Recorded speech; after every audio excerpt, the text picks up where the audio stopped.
सवेरा news channel के माध्यम से जो हम लोगों ने काशी की माटी के लाल, काशी के धरती से जुड़े 11 नवरत्नों से मुलाकात कराने के लिए हम लोगों ने एक जो नया बीड़ा उठाया है, तो आज इसी क्रम में मैं काशी के माटी के लाल में बीएचयू के डीएवीपीजी कॉलेज के मनोविज्ञान विभाग के प्रोफेसर डॉक्टर सत्य गोपाल जी से आपकी मुलाकात कराना चाहता हूं।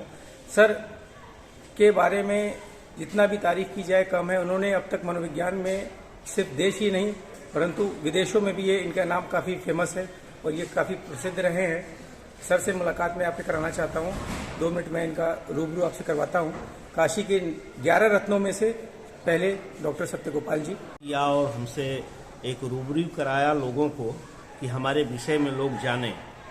तो मैं सर्वप्रथम ये कहना चाहूँगा कि काशी की धरती पर हमने सन 1985 में कदम रखा और बाबा भोले ने हमको यहीं रख लिया और मेरी सारी शिक्षा दीक्षा काशी हिंदू विश्वविद्यालय से हुई है और वहीं से मैंने पीएचडी भी किया है और एक तरह का क्लिनिकल साइकोलॉजी के एक क्लिनिकल हेल्थ साइकोलॉजी में एक पार्ट है अल्जाइमर, उस पर मेरे कुछ काम रहे हैं जो काफ़ी फॉरेन में भी अप्रिशिएट किए गए हैं वो वर्क। और उस समय बनारस में शायद ही कोई ऐसे रिसर्चर होंगे जो ऐसे ओल्ड एजेड वाले लोगों को लेकर कोई रिसर्च किए हों। तो मैंने ये अनुभव किया कि हमारे समाज में जो वृद्धजन हैं, वृद्धजन की जो स्मृति कम हो रही है, इसके पीछे कारण क्या है। तो इसके लिए मैंने देखा कि बनारस की अपेक्षा और जगहों पर स्मृति बहुत ज़्यादा क्षय होती है और बनारस के लोग चूंकि थोड़ा अल्हड़ टाइप के होते हैं, उनके अंदर स्ट्रेस कम होता है, चिंताएं कम होती हैं और कभी कभी मंदिरों में दर्शन कर लेते हैं और अपनी सारी व्यथा को कह देते हैं, तो उनकी मेमोरी कुछ कम लॉस हुई। इसके अतिरिक्त हमने और चीज़ों पर, जैसे आजकल बच्चों में एक ऑटिज्म की समस्या है, ऐसे बच्चे जो काफ़ी एक तरह का कहिए कि अपने विकास की जो अवस्था है उसमें पूर्ण रूप से विकसित नहीं होते हैं, तो ऐसे बच्चों पर भी मैंने डॉक्टर अशोक राय के साथ मिलकर कुछ एक्सपेरिमेंटल स्टडी भी किया है जो काफ़ी एप्रिशिएट हुई ऐसी स्टडी।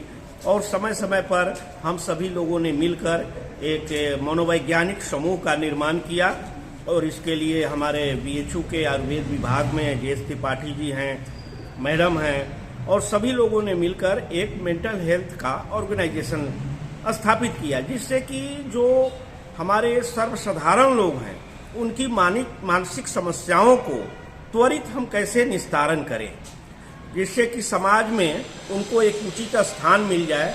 क्योंकि ऐसे लोग थोड़ा सा अपने को संकुचित दायरे में रखते हैं और ऐसे लोग समाज से अपनी बातों को कहने में डरते हैं। तो एज ए साइकोलॉजिस्ट उनकी स्टिग्मा को कैसे दूर किया जाए और उनको मुख्य धारा में कैसे लाया जाए। इसके अतिरिक्त हम चूंकि एनसीसी में एक मेजर भी हैं और उस एनसीसी में समय समय पर हमने बहुत सारे जागरूकता कार्यक्रम लोगों को अवेयर करने के लिए ऐसे बहुत सारे कार्यक्रम किए हैं और खासकर यूथ के लिए ब्लड डोनेशन का काम हुआ। प्रशासन ये जानना चाहेंगे कि अब मनोविज्ञान में ये क्या कुछ नया करने वाले हैं कि जो हमारे देश ही नहीं सभी विद्यार्थियों के लिए, छात्रों के लिए जो कि काफ़ी लाभप्रद रहेगा। मनोविज्ञान में देखिए बहुत सारी जो हम लोग चीज़ें करते हैं, बहुत सारे फॉरेन की चीज़ों को हम लोग अप्लाई करते हैं। तो मेरा मानना है कि हम कुछ इस तरह की डिजाइन करने जा रहे हैं जिससे कि जो हमारी भारतीय मनोविज्ञान है, मनोविज्ञान को यदि हम कहीं भारतीय जो हमारी परंपराएं हैं उससे जोड़ने का प्रयास करें और इस तरह की स्टडी किया जाए, जैसे ज्योतिष को लेकर मनोविज्ञान या मनोविज्ञान उपनिषद को लेकर मनोविज्ञान, ये सारी जो हमारी विधाएं हैं जिसमें हमारे तमाम हजारों वर्ष पहले की विधाएं हैं, उन विधाओं को मैं पुनर्जीवित करना चाहता हूँ इस समाज में। जैसे सर हमारे साथ professor doctor Satya Gopal ji, BHU के जाने माने मनोवैज्ञानिक और काशी की विभूतियों में से प्रथम डॉक्टर सत्य गोपाल जी से मैंने आपका आज रूबरू कराया। इसी तरह हमारा सिलसिला आगे चलता रहेगा। 10 और विभूतियों से हम आप लोग का परिचय कराते रहेंगे। धन्यवाद।